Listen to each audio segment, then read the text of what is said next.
Bonjour, je vais vous expliquer le chapitre 13 qui est dans le fond les cases soumises à plusieurs forces.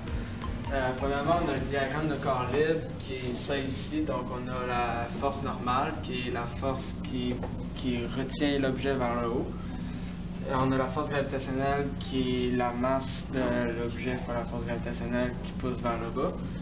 Ici on a une force motrice parce que la boîte elle bouge vers l'avant. Puis ensuite de ça, on a la force de frottement qui ralentit la boîte. Dans le fond, ici, on a une force motrice plus grande que notre force de frottement, donc il va y avoir une accélération. Ensuite de ça, on a la force résultante, qui est la somme de toutes les forces qu'on a dans notre système. On a la force équilibrante, qui est la force d'équilibre, qui est dans le fond, quand un objet bouge plus, ça va toujours donner, la somme de toutes tes forces va donner 0. Alors, on a la force équilibrante qui est la force nécessaire pour arrêter, pour avoir un vecteur nul ici. Donc, il suffit juste de faire la force résultante moins la force résultante pour avoir la force équilibrante. Ensuite de ça, pour avoir les composantes d'un vecteur, il suffit juste de faire la force gravitationnelle fois sin de θ pour avoir un x, puis la force gravitationnelle fois cos de θ pour avoir un y. La Corée du Nord est en maudit contre les États-Unis. C'est pourquoi ils ont lancé un Christy de gros missile dessus. Mais pour contrer ce missile, les États-Unis ont appelé qui? Les Avengers!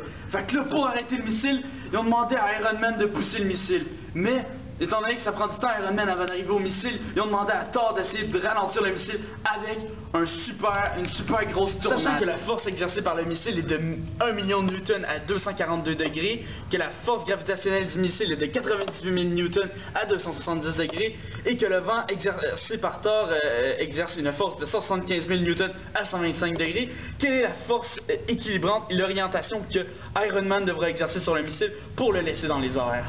Donc, tout d'abord, pour trouver il faut trouver les composantes de chacun des vecteurs pour trouver la force résultante.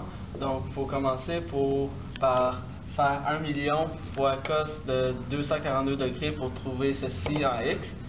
Puis ensuite, il faut faire 1 million fois sin de 242 pour trouver la composante en y du vecteur v. Ensuite, pour le vecteur g, il faut faire 98 000 fois cos de 270 pour trouver 0 en x, puis ensuite 98 000 fois sin de 270 pour trouver moins 98 000 en y. Ensuite, pour le vecteur t, il faut faire 175 000 fois cos de 125 qui donne ceci en x. Ensuite, il faut faire 175 000 fois sin de 125 qui donne ceci en y. Ensuite, pour trouver la résultante, il suffit juste d'additionner toutes les composantes en x et d'additionner toutes les composantes en y pour avoir les composantes en x et en y du vecteur résultant. Donc, pour trouver l'orientation du vecteur résultant, il faut faire tan moins 1 des deux composantes de la résultante, ce qui nous donne 52,8 degrés. Mais étant donné que le vecteur se trouve dans le troisième quadrant, il faut faire 180 plus θ, qui est donc 180 plus 52,8 degrés, qui donne un total de 232,8 degrés. Pour trouver la norme du vecteur résultant, il faut faire le carré des deux composantes, racine carrée du tout, qui donne un total de 241 446 newtons. Mais étant donné que ce qu'il nous faut, c'est le vecteur, la force équilibrante, il faut faire l'orientation moins 180, qui donne un total de 52,8 degrés, et la norme du vecteur équilibrant est le même. Donc, le vecteur équilibrant est de 941 446 newtons, à une orientation de 52,8 degrés dans le premier quadrant. Et ainsi, Iron Man sauvera la ville. Une grosse madame descend en parachute au-dessus du mont Everest. Par malchance, puisqu'elle est trop lourde, les câbles lâchent et elle se ramasse à débouler le mont Everest. Par chance, le pilote de l'avion qui la reconduisait au-dessus de l'Everest l'aperçoit débouler et appelle les secours. Sachant que la grosse madame pèse 300 kg et que la première partie de la pente du mont Everest est de 3 km avec un angle de 30 degrés, et que la deuxième pente du mont Everest est de 9 km avec un angle de 60 degrés, qu'il a une vitesse constante de 1,3 m par seconde pour la première pente. Les secours ont combien de temps avant que la grosse madame touche le sol?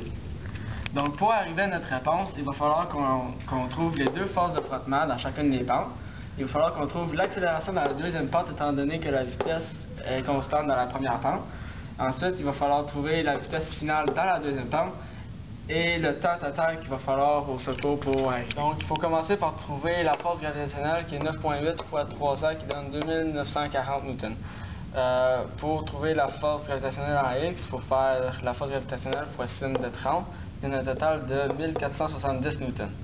Étant donné que la vitesse est constante, on sait que Fgx est égal à la force de frottement, donc la force de frottement est égale à 1470 newtons.